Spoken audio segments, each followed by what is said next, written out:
सहारा प्रणाम। आप देख रहे हैं सहारा समय उत्तर प्रदेश उत्तराखंड। मैं हूं आदित्य झा। लिए चलता हूं आपको खबरों की ओर। कांग्रेस के पूर्व राष्ट्रीय अध्यक्ष, जी हां, कांग्रेस के पूर्व राष्ट्रीय अध्यक्ष राहुल गांधी को लेकर योग गुरु स्वामी रामदेव के बयान के बाद उत्तराखंड के पूर्व सीएम हरीश रावत ने स्वामी रामदेव को नसीहत देते हुए कहा है कि स्वामी रामदेव को उन लोगों के बारे में भी बोलना चाहिए जिन्होंने अपने देश के प्रधानमंत्रियों के बारे में उल्टा सीधा बयान दिया है। हरीश रावत ने कहा है कि राहुल गांधी वाशिंगटन में जो बयान दिए हैं वो सत्य है। उन्होंने यह भी कहा है कि बाबा रामदेव की सीखी जो उन्होंने सिखाया है उसकी आदर वो जरूर करते हैं, लेकिन बाबा रामदेव को बीजेपी की उन नेताओं के बारे में भी बोलना चाहिए जिन्होंने संवैधानिक पदों पर रहते हुए अपने ही देश के प्रधानमंत्रियों के बारे में उल्टे सीधे बयान दिए हैं।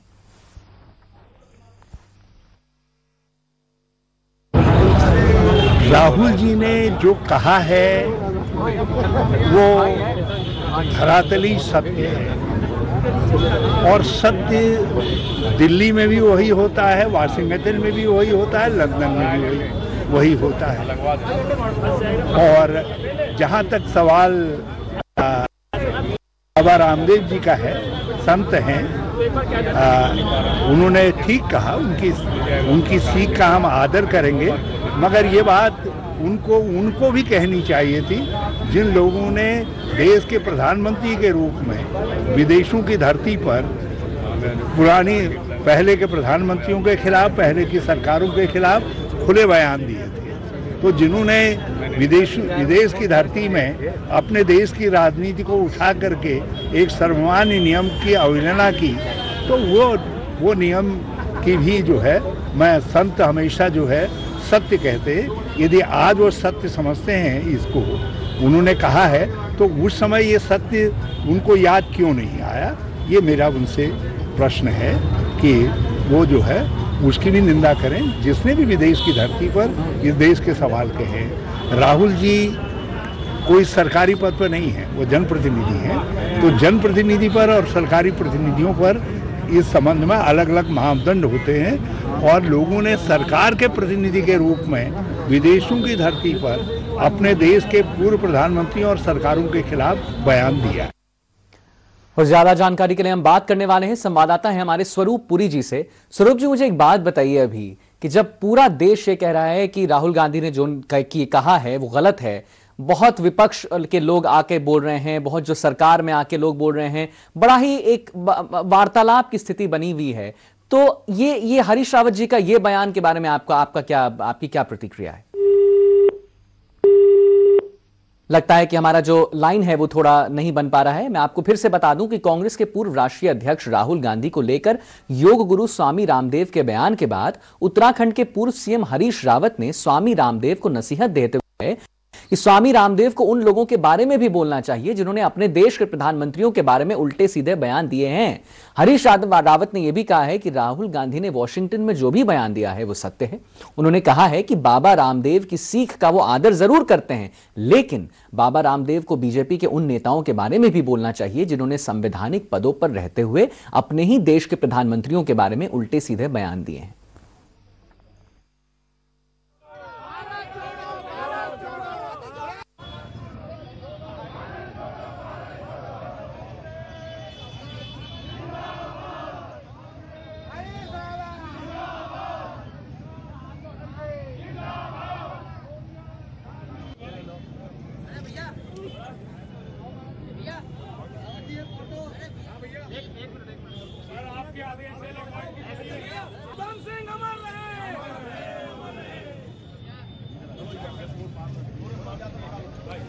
और उत्तराखंड में लोक सेवा आयोग ने जूनियर इंजीनियर भर्ती परीक्षा को रद्द कर दिया है। जी हम आपको बता दें कि अब नए सिरे से परीक्षा होगी।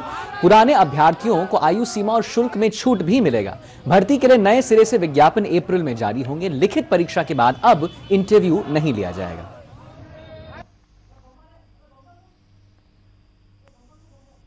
जैसा हमने बताया कि लिखित परीक्षा के बाद अब इंटरव्यू नहीं लिया जाएगा। उत्तराखंड लोक सेवा आयोग अब नए सिरे से परीक्षा लेगा। अप्रैल में जारी हो सकता है भर्ती परीक्षा का विज्ञापन, और पुराने अभ्यर्थियों को आयु सीमा और फीस में मिलेगी छूट। शुल्क की छूट भी मिलने की बात है, और भर्ती के लिए नए सिरे से विज्ञापन अप्रैल में जारी होंगे। लिखित परीक्षा, बड़ी बात यह है कि लिखित परीक्षा के बाद अब इंटरव्यू नहीं जाएंगे। ये एक जो है बात आ रही है सामने। अप्रैल में जारी हो सकता है भर्ती परीक्षा। पुराने अभ्यर्थियों को आयु सीमा और फीस में भी मिल सकती है, जैसा आप देख सकते हैं, और इंटरव्यू नहीं होगा। ज्यादा जानकारी के लिए हमारे साथ जुड़ रहे हैं एसोसिएट एडिटर ज्योत्सना जी। ज्योत्सना जी, ये पूरा विस्तार से मामला बताइए कि ये क्या चल रहा है। पुराने अभ्यर्थियों को आयु सीमा और फीस में छूट मिलने की बात हो रही है, लिखित परीक्षा के बाद अब इंटरव्यू नहीं लेने की बात हो रही है। देखिए आदित्य, ये बहुत पुराना मामला है। ये उत्तराखंड जेईई भर्ती परीक्षा का मामला है और इस परीक्षा को उत्तराखंड लोक सेवा आयोग ने करवाया था 2021 में। लेकिन आप जानते हैं कि यूके SSSC में जिस तरीके से पेपर लीक हुए थे, उसके बाद लगातार एक के बाद एक भर्ती परीक्षाएं रद्द होती गई। यूके SSSC की भर्ती परीक्षाएं रद्द हुई, फिर उसके बाद लोक सेवा आयोग में भी पेपर लीक की आंच आई। वहां के कई वरिष्ठ अधिकारी अरेस्ट होते हैं और जब तो उसमें पता चला कि जो 2021 में जेईई भर्ती परीक्षा हुई थी उसमें भी पेपर लीक हुआ जी। था। ज्योत्सना जी, एक मैं आपको बीच में जरा कुछ बताना चाहूंगा। हम आपसे फिर बात करेंगे, वार्तालाप करेंगे, आप लाइन पे बने रहिए हमारे साथ। हम अगले खबर की ओर चलते हैं जो कि उत्तराखंड से आ रहा है। उत्तराखंड के मुख्यमंत्री पुष्कर सिंह धामी ने दिल्ली दौरे के दौरान राष्ट्रीय सुरक्षा सलाहकार अजीत डोभाल से मुलाकात की है। दोनों के बीच ये शिष्टाचार मुलाकात बताई जा रही है। उत्तराखंड की राष्ट्रीय सुरक्षा के परिप्रेक्ष्य में उत्तराखंड की भूमिका और इस विषय में जुड़ी चुनौतियों के बारे में भी व्यापक चर्चा की गई है। और ज्यादा जानकारी के लिए हम बात करने वाले हैं एसोसिएट एडिटर ज्योत्सना जी जो है हमारे साथ, उनसे हम बात करेंगे। और ये जो ज्योत्सना जी आप ये जो एक मुलाकात हुई है, इसे आप कैसे देखती हैं? देखिए, जो NSA अजीत डोभाल है वो उत्तराखंड को बिलोंग करते हैं और समय समय पर उत्तराखंड के जो भी नेता दिल्ली जाते हैं, चाहे वो मुख्यमंत्री हैं, चाहे राज्यपाल हैं, चाहे मंत्री हैं या संगठन के वरिष्ठ लोग हैं, वो एक कर्टसी मीटिंग उनके साथ जरूर करते हैं। क्योंकि स्वाभाविक होता है कि अपने प्रदेश का व्यक्ति कोई वरिष्ठ पद पर है तो उससे एक मुलाकात बहुत स्वाभाविक होती है।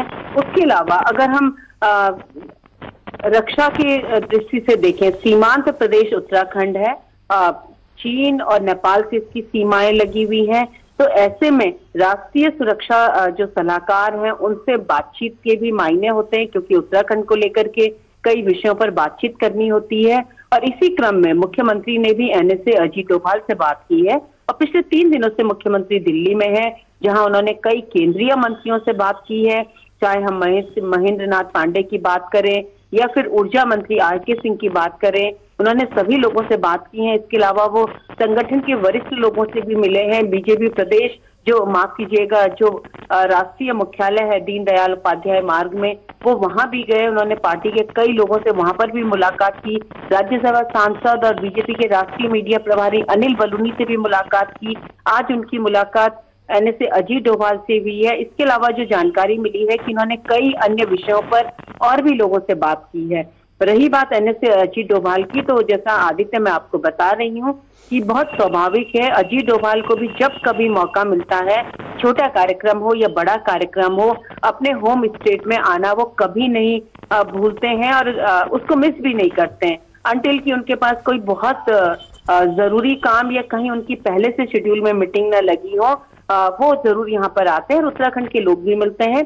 सामरिक दृष्टि से उत्तराखंड बहुत ही अहम प्रदेश है, छोटा जरूर है। और आप दूसरा ये भी जानते हैं कि उत्तराखंड के हर तीसरे घर से एक व्यक्ति या तो फौज में या पैरामिलिट्री फौज में इस समय कार्यरत है, यानी कि देशभक्ति का जज्बा यहाँ पर है और सीमा पर देश की रक्षा करने का एक रिवाज यहाँ पर चला आ रहा है, जो पीढ़ी दर पीढ़ी आगे बढ़ता जा रहा है। तो ऐसे में चाहे हम उसको एक एज ए मुख्यमंत्री के तौर पर मुलाकात कहें या एक सीमांत प्रदेश के मुख्यमंत्री के तौर पर मुलाकात कहें, उससे अपने आप में कई मायने भी हो सकते हैं और काफी अहम भी इसे माना जा सकता है। जी जी ज्योत्सना जी, बहुत बहुत धन्यवाद आपका। महत्वपूर्ण जानकारी आपने हमें दी है कि वो जब भी आते हैं तो घर जरूर आते हैं, इसके लिए आपने हमें पूरा जो है बात बताया। खैर, एक वक्त है ब्रेक का, जल्द लौटते हैं कुछ अन्य खबरों के साथ।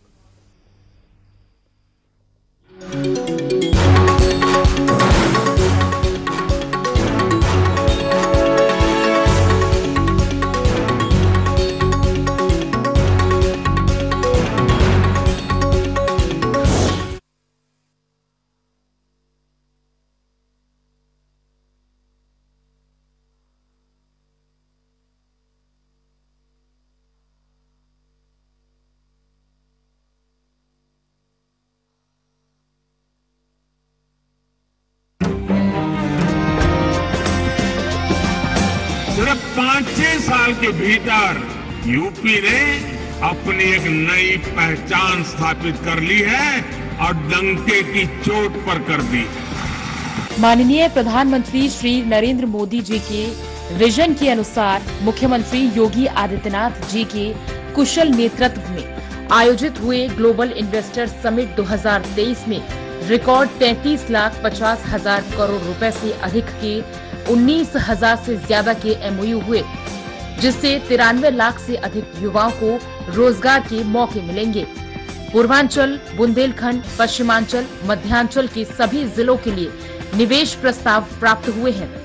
निवेश प्राप्त करने में यूपी के टॉप 5 जिले हैं: गौतम बुद्ध नगर, आगरा, लखनऊ, गोरखपुर एवं वाराणसी। ग्लोबल इन्वेस्टर समिट प्रदेश के विकास को एक नई गति देने और अर्थव्यवस्था को $1 ट्रिलियन बनाने में मील का पत्थर साबित होगा।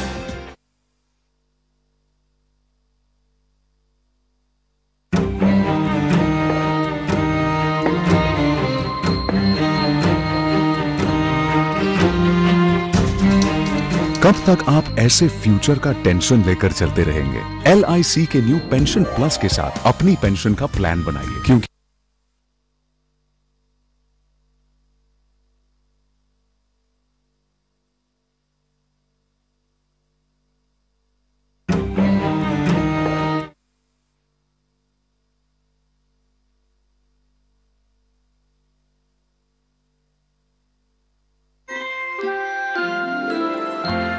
चिंता मत करो, बस अस्पताल जरूर जाना। और खर्चा? सब अच्छे से होता है वहाँ, जांच, दवाई। और खर्चा? बच्चे का जन्म और 2 रात अस्पताल में माँ और बच्चे दोनों की देखभाल। और खर्चा? अरे देवर जी, अब हर सेवा मुफ्त है। सरकार का जननी शिशु सुरक्षा कार्यक्रम जो है, जच्चा बच्चा के स्वास्थ्य को लेकर चांस क्यों लेना? चांस क्यों लेना है, चांस क्यों लेना?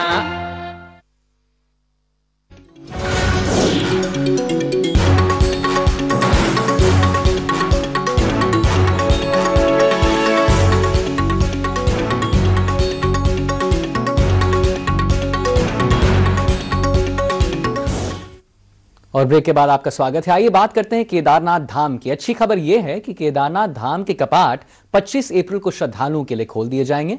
हम आपको बता दें कि केदारनाथ धाम की यात्रा की तैयारियों को लेकर जिला प्रशासन तैयारियों में लगा हुआ है। रुद्रप्रयाग के जिलाधिकारी मयूर दीक्षित का कहना है कि केदारनाथ पैदल मार्ग पर DDMA बर्फ हटाने का काम भी कर रही है। बर्फ हटाने के बाद पैदल मार्ग पर घोड़े, खच्चरों की आवाजाही शुरू हो जाएगी। इसके अलावा जहां जहां पर यात्रा मार्ग क्षतिग्रस्त हो रखा है, उन स्थानों पर मरम्मत का काम भी तेजी से किया जा रहा है। अगर बात करें तो अगस्त मुनि से आगे जिन स्थानों पर सड़क मार्ग पर गड्ढे पड़े हैं, उन गड्ढों को भी भरने का काम तेजी से किया जा रहा है।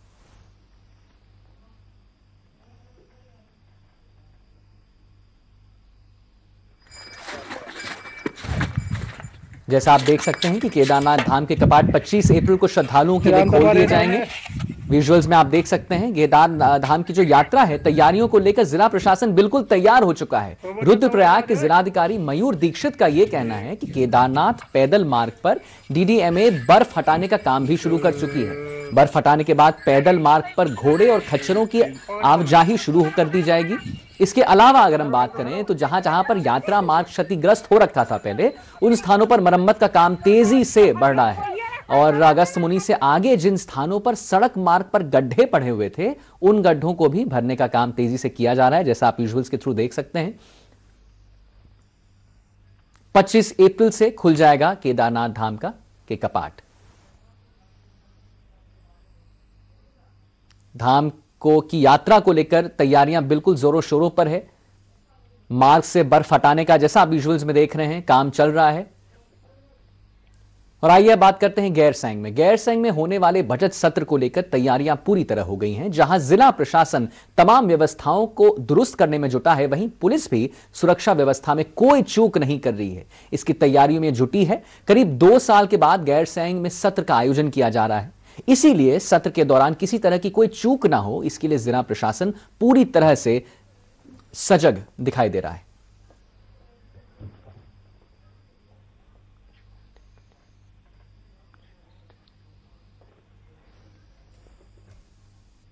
गैरसैंण में विधानसभा के सत्र को लेकर तैयारियां तेज हो गई हैं। जहां एक और प्रशासन तैयारियों को पूरी तरह अंजाम देने में लगा है, तो पुलिस ने सुरक्षा के लिए भी तमाम इंतजाम कर दिए हैं। सुरक्षा की दृष्टि से भराड़ीसैंण के चारों ओर लगभग 11 बैरिकेडिंग है, जिनमें जो आंदोलनकारी हैं उनको रोकने का इंतजाम है। सारा समय के लिए अरुण मैठाणी, भराड़ीसैंण। आइए बात करते हैं उधम सिंह नगर की। उधम सिंह नगर में यह हुआ है कि जसपुर क्षेत्र में आज जीएसटी की टीम में अलग अलग जगहों पर छापेमारी उन्होंने की है। इस छापेमारी से व्यापारियों में अफरा तफरी मच गया है। जीएसटी के अफसरों का कहना यह है कि जसपुर क्षेत्र में टैक्स चोरी का बड़ा घोटाला आ रहा था। जसपुर में 300 लोगों के नाम पर फर्जी फर्म बनाया जा चुका है। अधिकारियों ने लोगों से अपील की है कि वो अपना आधार कार्ड हो या पैन कार्ड या कोई भी डॉक्यूमेंट शेयर ना करें। उन्होंने ये भी कहा है कि घोटालेबाजों के खिलाफ कार्रवाई जरूर की जाएगी। आप लोगों ने इस ऑपरेशन को करने में हमारी मदद करी। ये ऑपरेशन बेसिकली हम लोग सब एक दूसरे के लिए कर रहे हैं, किसी एक का नहीं है। ये सरकार के लिए पैसा है और इतना बड़ा घोटाला है कि आप सोच नहीं सकते हो। और जसपुर जो दुनिया की भारत की सबसे बड़ी लकड़ी मंडियों में है, वो उसका नाम बदनाम हुआ। आज जसपुर में आप किसी नाम पर रजिस्ट्रेशन नहीं ले सकते।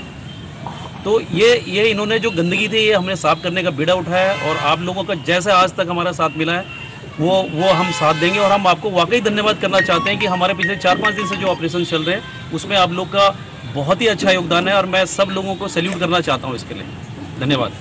इसको कहते हैं विशेष अनुसंधान शाखा। हम पिछले 1.5 साल से इस विषय पे काम। वहीं ऋषिकेश में पर्यटन मंत्रालय, सांस्कृतिक मंत्रालय, आयुष मंत्रालय, भारत सरकार के सहयोग से 35वां अंतर्राष्ट्रीय योग दिवस का शुभारंभ किया गया है। महोत्सव का आयोजन परमार्थ निकेतन में किया जा रहा है। हम आपको बता दें कि योग महोत्सव में 90 देश से 1100 से अधिक योग जिज्ञासु और 25 देशों से 75 योगाचार्य शामिल हुए हैं। इस अवसर पर केंद्र कैबिनेट मंत्री सर्बानंद सोनोवाल ने दुनिया भर से पहुंचे योग प्रेमियों को संबोधित करते हुए कहा है कि योग में प्रेम की शक्ति है। यह केवल मनुष्यों के लिए नहीं है, बल्कि पूरे मानवता के लिए जरूरी है। इस महोत्सव में 90 देशों के प्रतिभागियों ने सहभाग भी किया है और यह वास्तव में माफ कीजिएगा ग्लोबल फेस्टिवल है, ऐसा उन्होंने कहा है।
अब बात यूं है कि क्रिकेट मैच तो देखने आप और हम सब जाते हैं, लेकिन खबर है नैनीताल से, जहां क्रिकेट मैच देख रहा दर्शक अमित ऊंची रेलिंग से अचानक नीचे गिर गया। हम आपको बता दें कि गिरने से दर्शक अमित को गंभीर चोट भी आई है, जिसका इलाज अस्पताल में अभी चल रहा है। अमित मस्जिद के सामने बनी रेलिंग से अचानक नीचे फ्लैट मैदान में गिर गया, जिससे वह गंभीर रूप से घायल हो चुका है। फ्लैट्स मैदान में हुए इस हादसे के बाद खिलाड़ी, समाज सेवा और पुलिस ने अमित को उठाकर पुलिस की गाड़ी से अस्पताल पहुंचाया। फिलहाल चिकित्सकों की के इलाज करने में जुटी हुई है।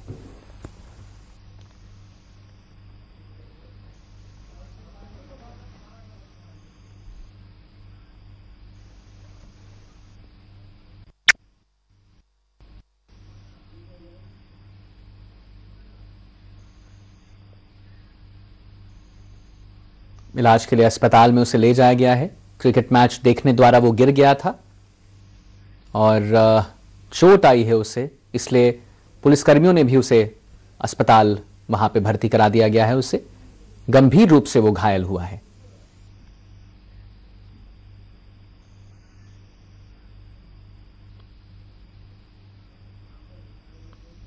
क्रिकेट मैच देख रहा दर्शक अचानक नीचे गिर गया। और फिलहाल बुलेटिन में अभी बस इतना ही, लेकिन सहारा समय पर उत्तर प्रदेश और उत्तराखंड की खबरों के अलावा देश दुनिया की ताजा तरीन खबरों के लिए लॉग